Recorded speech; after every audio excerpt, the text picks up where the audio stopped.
오늘 이 시간은 우림과 둠밈이라는 제목으로 말씀의 은혜를 나누도록 하겠습니다. 오늘 본문의 이야기는 다윗이 이 그일라 성을 구원한 이야기입니다.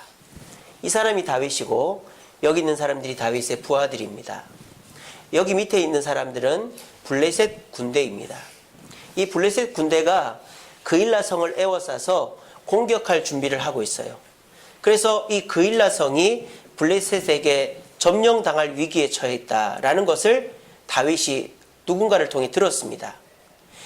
그럼 이 블레셋 사람들은 이 그일라를 왜 공격했느냐? 여기 지도를 보시면 여기 그일라라고 되어 있죠.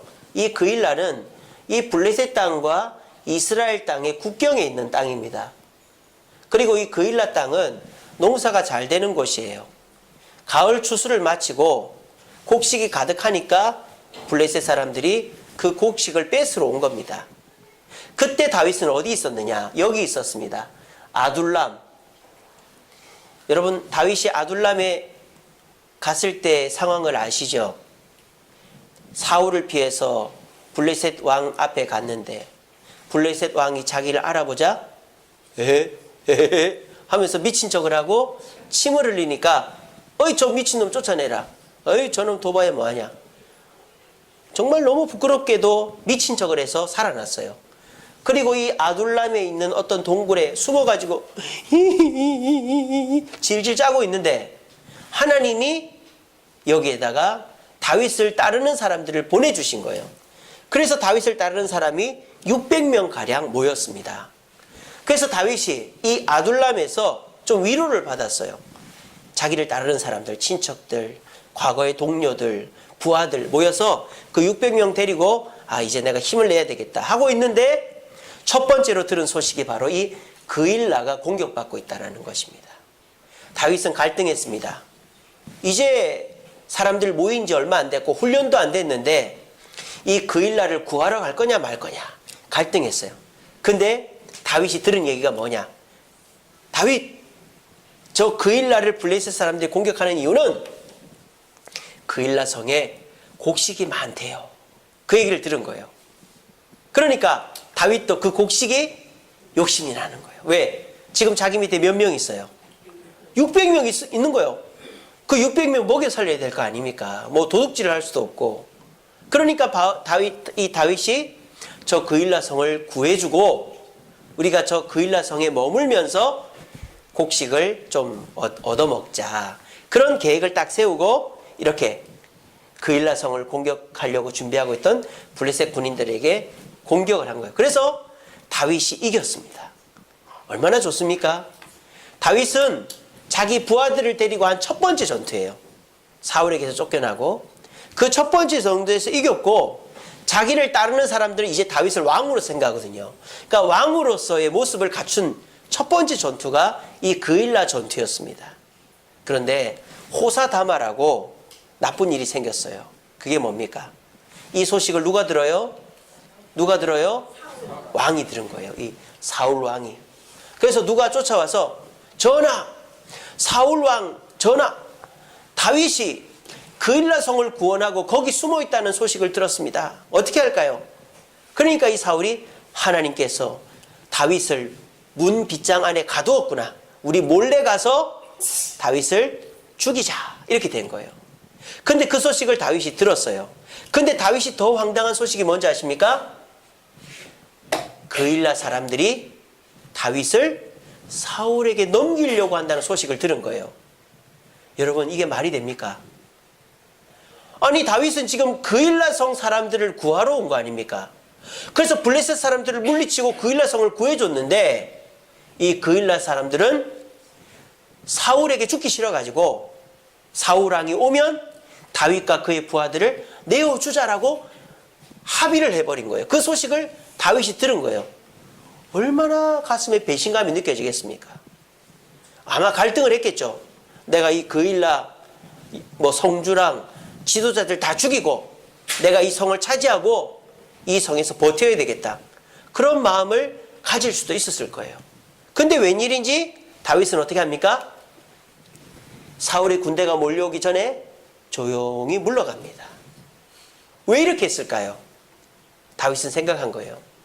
내가 만약에 이 그일라 성의 곡식이 탐이 나서 남아있는다면 그일라 성을 공격하러 왔던 블레셋 사람이나 나를 잡으러 오면서 그일라 성 사람들을 죽이려고 하는 저 사울 왕이나 내가 다를 바가 뭐가 있느냐 하면서 다윗은 자기가 피땀 흘려가지고 구원해준 그리고 곡식을 공급받을 수 있는 그 좋은 그일라 성을 포기하고 조용히 내려갑니다.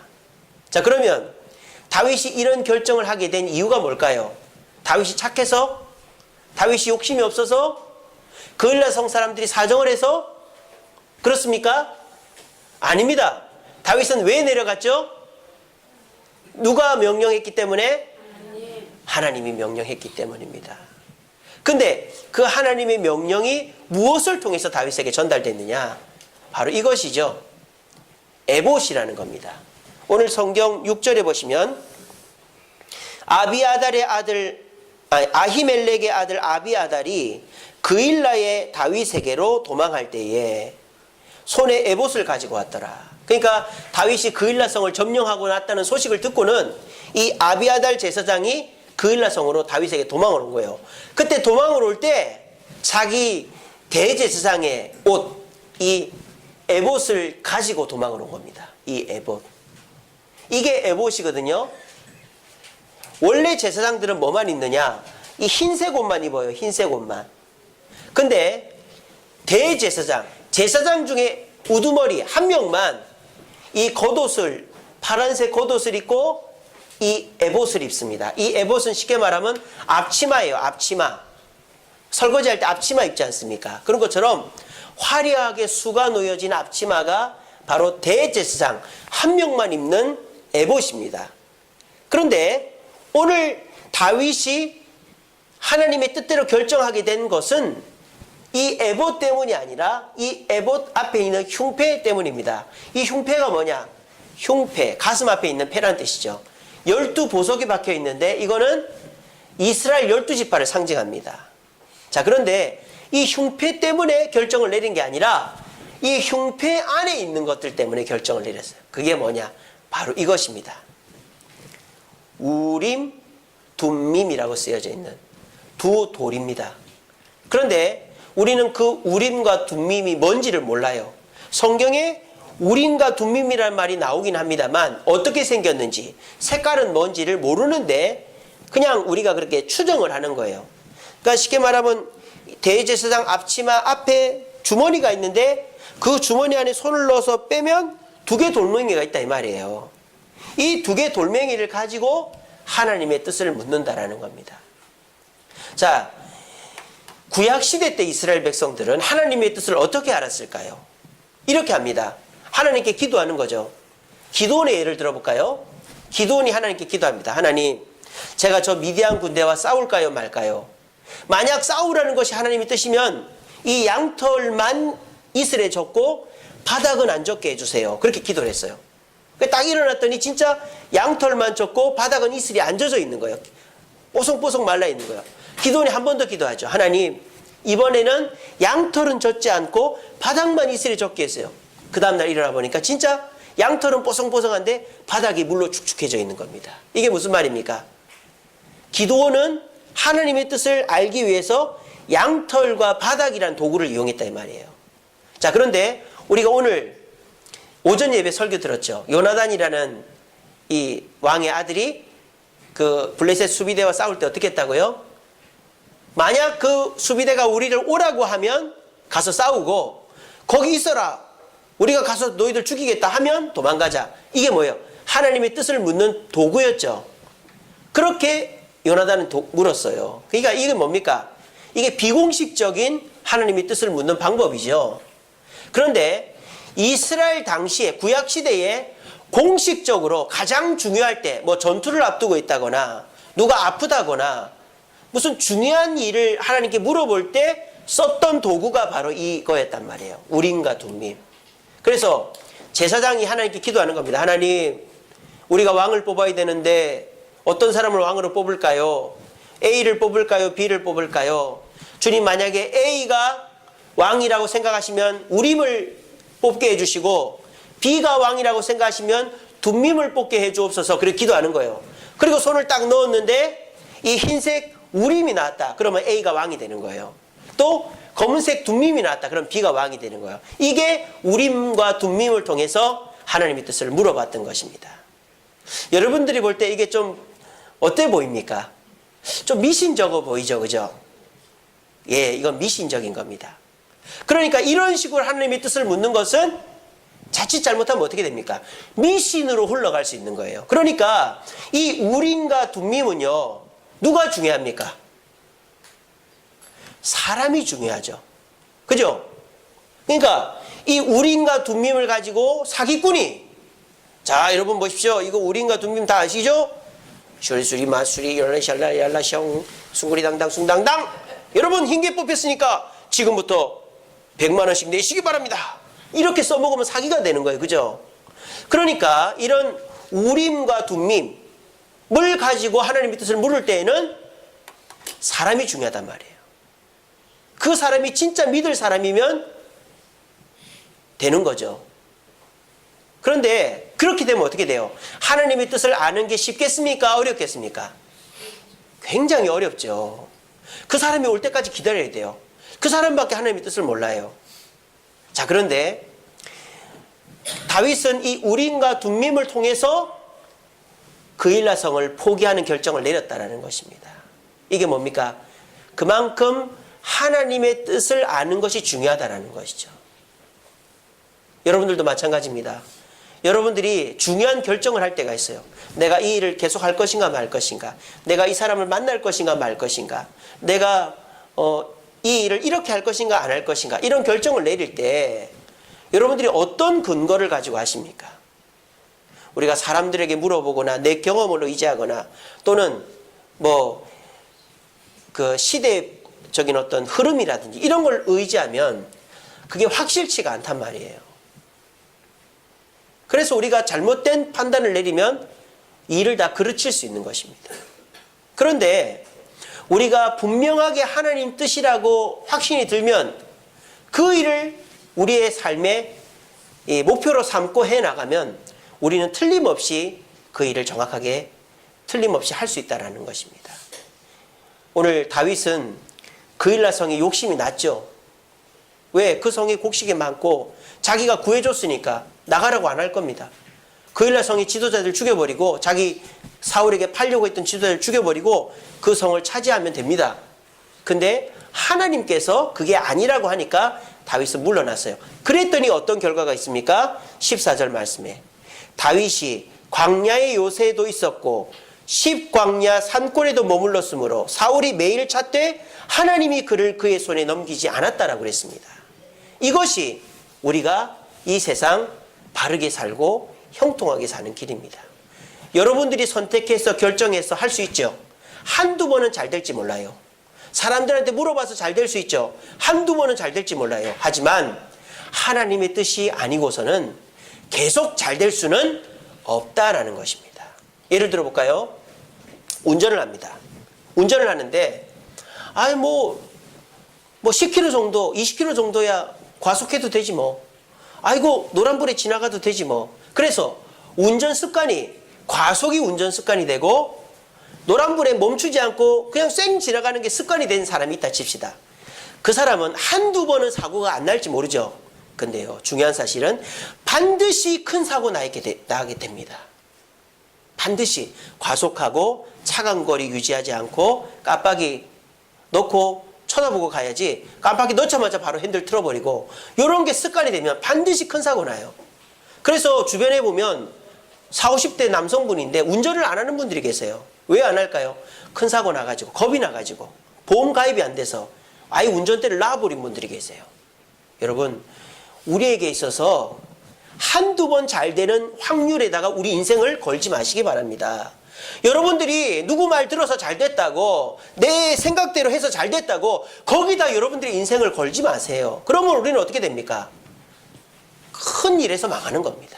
우리 모두 하나님의 뜻이 이렇다라고 말하면 그 뜻대로 순종하셔서 한두 번이 아니라 계속되는 하나님의 은혜로 형통하게 평안하게 살 수 있는 저와 여러분 되기를 간절히 바랍니다. 자, 그런데요, 이 우림과 둠밈 지금은 있을까요, 없을까요? 지금은 없어요. 지금은 이게 어떻게 생긴지도 모른다니까요. 성경에 나오니까 저런 게 있는가 보다 하는 거지. 그런데요, 지금은 이 우림과 둠밈보다 더 좋은 게 있습니다. 그게 뭘까요? 네, 성경책입니다. 성경책. 자, 아까 제가 말씀드렸죠. 이 우림과 둠밈은 자칫 잘못하면 뭐가 될 수 있습니까? 사기치는 수단이 될 수 있어요. 그죠? 그래서 이 우림과 둠밈은 아주 공인되고 인정된 사람만이 써야 이게 부작용이 없는 거예요. 그러니까 이 우림과 둠밈을 가지고 하나님의 뜻을 든다는 건 굉장히 어렵습니다.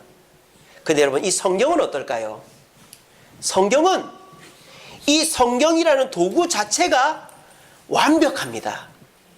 그러니까 이 성경을 제가 읽고 판단하던, 여러분들이 읽고 판단하던, 우리 다은이 같은 애가 성경을 읽고 성경에 이거는 죄라고 그랬으니까 안 해야 돼, 이렇게 하라 했으니까 해야 돼 하면 어떻게 될까요? 그게 다 하나님의 뜻이 되는 거예요. 제가 예를 들어볼까요? 옛날에요, 자동차가 운전하기가 굉장히 힘들었어요. 왜? 핸들 자체가 파워 핸들이 아니었습니다. 요즘은 여러분 핸들 돌리면 스르륵 돌아가죠. 옛날 차는 파워 핸들이 아니니까 막 자기 힘을 가지고 핸들을 돌려야 돼요. 그 군대 운전병 갔다 오신 분들, 우리 저기 추성식 사님 운전병 다녀오셨죠? 아닙니까? 아니, 내가 그래 들었는데. 그 운전병 출신 아닙니까? 우리 김종석 집사님 군생활 하실 때 그 5톤 트럭 그 잘 돌아갑니까, 안 돌아갑니까? 안 돌아가죠. 지금은 다 파워인데 그때는 안 돌아갔죠. 그러니까 군대 가가지고요, 운전병들은 그 핸들 정차시 돌릴 때 엄청 고생하는 거예요.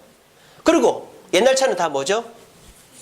스틱 아닙니까? 기호 아닙니까? 1단, 2단, 3단, 4단, 5단, 6, 후진. 근데요, 그때는 운전 배우는 것도 힘들고 그 스틱 조절하다가 사고 나는 거예요. 요즘 어떻습니까? 핸들이 다 유압식이라서 잘 돌아갑니다. 기아도 어떻습니까? 스틱이 아니라 오토니까 그냥 밀고 당기면 그냥 가요. 그러니까 요즘은 오히려 여자분들이 운전을 더 잘하는 거예요. 왜? 여자분들이 더 침착하니까. 남자분들은 막 이게 성격 따라 운전 습관이 다릅니다만은 막 성격 다 드러나면은 사고가 나는데, 여자분들은 얌전하게 하니까 오히려 여자분들이 운전을 더 잘. 이게 뭡니까? 도구가 좋으니까 여자분들이 운전을 할 수 있는 거예요. 무슨 말인지 알겠습니까?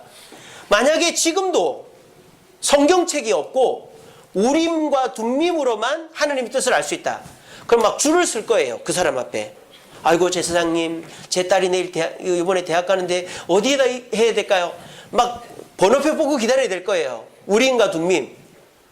근데 지금은 어떻습니까? 하나님의 뜻을 사람에게 의지하지 않아도 이 성경 말씀만 읽고 말씀에 나와 있는 대로만 하면 100% 하나님의 뜻대로 하게 되므로 어려움을 당하지 않게 된다는 것입니다. 옛날에는요, 약국에서도 약을 조제해서 팔았어요. 아시죠? 의약분업 되기 전에는 약국에서 이거 만병통치약이라고 배에도 좋고 피부에도 좋고 혈압에도 좋고 간에도 좋고 다 좋다고 그래 파는 거예요. 그러면 속아가지고 먹고 배탈 나고 그런 일이 많았지 않습니까? 근데 요즘은 약을 이제 약국에서 팔더라도 딱 정확하게 허가받은 약만 팔게 돼 있거든요. 그러니까 어떻습니까? 물론 용한 약사가 만드는 약이 좋을 수도 있겠지만 속는 경우들이 많다는 거죠. 근데 요즘은 국가에서 무슨 식약청에서 이게 허가가 났다, 그럼 믿고 사서 먹으면 되는 거예요. 이게 뭡니까? 우리가 훨씬 더 하나님의 뜻을 쉽게 알 수 있는 방법이 열렸다. 그게 뭐다? 이 성경 말씀이다. 그럼에도 불구하고 이 성경 말씀을 안 읽고 의지하지 않는다라고 한다면 우리는 교회 다닐 의미가 없다라는 것입니다. 여러분, 이게 뭔지 아십니까? 이게 바로 성경책입니다. 2000년 전의 성경책은 이렇게 생겼어요. 얼마나 불편하겠어요. 양피지라고 아십니까? 양의 껍데기에다가 숯으로 써가지고 돌돌 말아놔서 항아리 속에 보관을 했었습니다. 근데 이게 2000년 전 어떤 그 사람들이 기록해서 저 이스라엘에 가면 사해라는 바다 옆에 쿰난 동굴이라는 동굴들이 있는데 그 동굴을 어디다 감춰놨단 말이에요. 근데 1940몇 년도에 어떤 양치기가 양을 치다가 양 한 마리가 동굴로 도망을 쳐가지고 매 소리가 나니까 들어가기 귀찮으니까 무섭고 돌멩이를 들어서 그 양 너머에 던지면 양이 깜짝 놀라서 뛰어나올까봐 돌멩이를 딱 던졌단 말이에요. 근데 그 돌멩이가 통통통 소리가 나야 되는데 무슨 소리가 나요? 항아리 깨지는 소리가 나는 거예요. 쨍그랑 소리가 난 거예요. 그래서 양치기가 가까이 들어가 보니까 어이구 항아리가 있고 항아리 안에 두루마리에 글자가 써져 있는 거예요. 그래서 이 양치기가 이 두루마리를 가지고 가서 이 고고학자에게 팔았어요. 얼마에 팔았느냐? 52달러에 팔았답니다. 52달러면 우리나라 돈은 얼마입니까? 1달러가 1,000원이잖아요. 10달러면 10,000원이죠. 그러니까 한 6만 원 정도 되는 거예요. 그러니까 그때 당시 6만 원이니까 지금 한 600만 원 정도 되겠죠. 그죠? 그 6만 원에 판 거예요, 이거를. 근데 그거를 고미술가가 사서 감정을 받아보니까 이게 2000년이나 된 거예요. 게다가 여기 쓰여진 게 성경인 거예요, 성경. 그래서 이것이 여러 사람 손에 팔리게 됩니다. 근데 사람들이 안 살라는 거예요. 왜? 뭐 성경을 믿지도 않는 사람들이 성경을 왜 사겠어요? 근데 이게 얼마에 팔렸는지 아세요? 그때 당시에 지금부터 100년 훨씬 넘은 1940몇 년도 100년은 안 넘었네요. 그때 당시에 이거를 25만 달러에 산 사람이 있어요. 25만 달러. 우리 돈으로 하면 2억 8천 정도 됩니다. 52달러에 산 거를 2억 8천에 팔았어요. 근데 그 2억 8천 오늘날 돈으로 하면 200억이 넘겠죠. 그죠? 그래도 한 거의 100년 전 이야기인데 오늘날 돈으로 하면 100배는 올랐겠죠. 그러니까 이 6만 원짜리를 200억에 누가 산 거예요. 그걸 누가 샀을까요? 유대인이 산 거예요. 유대인이. 왜? 유대인은 하나님 말씀을 믿으니까. 그러니까 그 하나님 말씀은 나한테 돈보다도 더 중요하다고 생각하니까 그 유대인이 그 두루마리를 사서 지금 현재는 예루살렘에 가면은 박물관인데 그 박물관에 보관이 되어 있습니다. 여러분, 가치는 내가 그거를 얼마나 믿는가에 따라 달려 있는 거예요. 여기 계신 분들 중에 오늘 설교를 듣고 그렇구나, 내가 중요한 판단을 할 때 이 성경 말씀이 내 삶의 중요한 판단 근거가 된다고 했으니 내가 하기 전에 반드시 성경을 읽고 결정해야 되겠다라고 믿는 분들은 성경이 여러분들의 인생을 바꿀 줄 믿으시길 바랍니다. 진짜 그렇게 됩니다. 한번 해보세요. 내가 중요한 결정, 하루를 살기 전에 성경을 읽고 오늘 성경 말씀이 이렇게 했으니 내가 이렇게 해야지 라고 하면 아까 얘기했잖아요. 하나님이 다윗을 사울 손에 넘기지 않았듯이 여러분들의 생활을 하나님이 보호하심으로 형통함의 은혜가 임할 것입니다. 그런데 이 두루마리를 52달러에 팔았던 그 소년처럼 에이 뭐 성경책 따분하긴 하고 읽으려고 펼치면 졸리긴 하고 너무 어려워서 읽지도 못하겠는데 에이 그냥 뭐 모르겠다 하고 있으면 그 사람은 까막눈이 되는 거예요. 하나님께서 길을 보여주려고 해도 안 보는 거예요. 그냥 이리 부딪히고 저리 부딪히는 사람이 되는 겁니다. 누구에게 달려있습니까? 성경책은 완전한 도구입니다. 우림과 둠밈에 비교할 수 없을 정도의 완벽한 하나님의 뜻을 가르쳐주는 도구입니다. 자동차가 옛날에 그 자동차 핸들도 돌아가지도 않고 스틱 넣는 그런 차가 아니라 정말 이제는 뭐 차선 방지 센서도 있고 말이죠. 무슨 추돌 방지 센서도 있는 그런 최고급 차를 여러분들이 받은 거예요. 근데 운전 안 하고 있으면 그 차가 무용지물이 되는 것이죠. 부디 이 말씀 듣는 분들은 이 성경책이 여러분들의 삶의 중요한 결정의 도구가 될 수 있게끔 이 성경책을 믿고 사용할 수 있는 저와 여러분들이 되기를 간절히 바랍니다. 시편 119편 105절 말씀 같이 읽어봅시다. 시작. 주의 말씀은 내 발의 등이요 내 길의 빛이니이다. 여러분, 이 말씀은 내 발 앞에 등이 됩니다. 발 앞에 등은 내 바로 앞을 보여주는 거죠. 그건 뭡니까? 바로 앞에 뭐 똥이 있다든지 바로 앞에 뭐 구덩이가 이런 걸 보여주는 거예요. 길의 빛은 뭡니까? 방향을 보여주는 거죠. 내가 어디로 살아야 될지. 성경책은 내 앞의 삶도 보호해주고 내 가야 할 길도 보여준다는 거예요. 이거를 믿는 사람은 성경의 유익을 경험하게 될 것입니다. 그리고 이거를 어떻게 하라고요? 시계 보듯이 보라고요. 뭐 깊게 공부하거나 암송하거나 뭐 일독을 하거나 그러면 좋겠지만 그냥 시계 보듯이, 우리 새벽기도 오시는 분들은 새벽기도 설교 듣기 전에 한 20분에 와가지고 10분 동안 성경 읽는다든지, 버스 타고 가면서 또는 전철 타고 가면서 스마트폰으로 듣는다든지, 아니면 읽는다든지, 주방에 성경책 펼쳐놓고 밥 뜸드는 사이에 한 장 읽는다든지, 정 안 되면 우리 모 집사님처럼 화장실 가서라도 한 장 읽는다든지. 지금 그러는 분이 계세요, 지금. 그래서 세상에 성경을 200장씩 읽더라고요. 구역 보고서에 보니까는. 그렇게 하면 반드시 나에게 좋은 일이 생길 것입니다. 이거는 내가 믿기 나름이에요. 하나님 우리에게 최선을 다했어요. 우리가 안 믿으면 소용이 없는 거예요. 우리 모두 우림과 둠밈이 그때 하나님의 판단을 내리는 중요한 도구였지만 지금 그게 없어요. 오히려 더 좋은 성경이 주어졌습니다. 이 성경을 무시하지 마시고 성경 말씀 속에서 내 당장의 어려움과 방향을 발견하여 사울이 다윗을 잡으려고 해도 못 잡게 되는 그런 것처럼 내 삶에 하나님의 은혜와 평강이 형통하게 일어나는 축복을 경험하는 저와 여러분 되기를 간절히 바랍니다.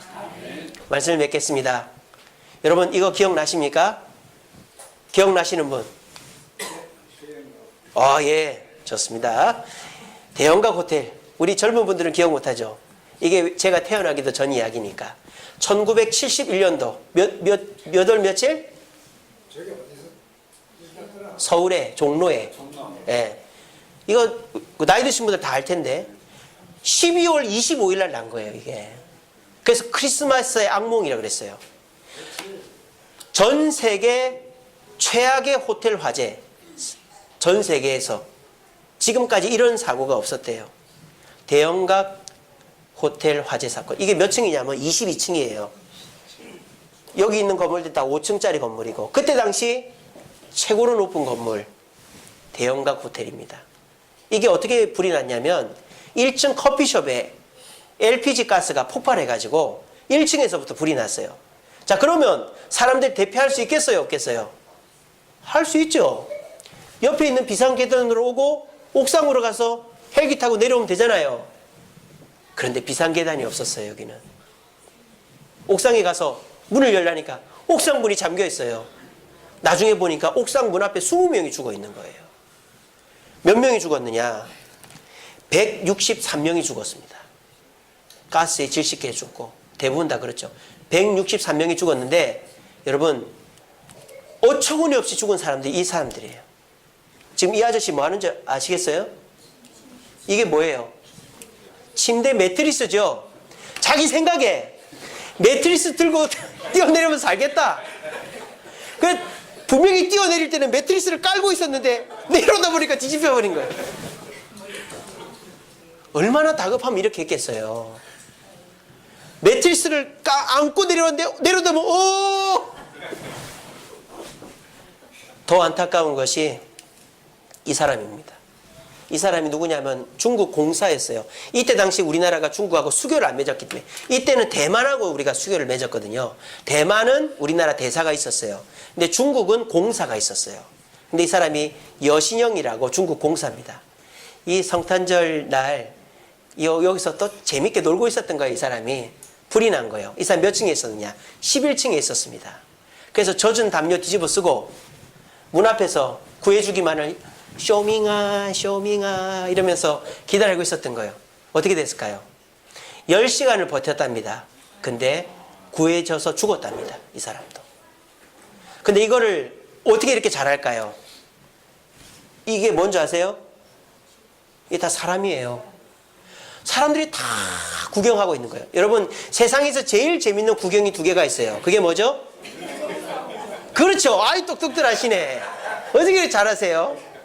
불구경하고 싸움 구경은 다 하잖아요. 그죠? 요즘 교통사고 구경도 재밌잖아요. 그죠? 불구경, 싸움 구경. 이게 다, 이 사람들 구경하고 있는 거예요. 사람 떨어져 죽는 거 구경하고 있고. 밖에서 막 살려달라고 하는데 그 사람 죽고. 뭐 이런 거 구경하는 거예요. 끔찍한 사고죠. 그죠? 이런 일이 다시 벌어지면 안 됩니다.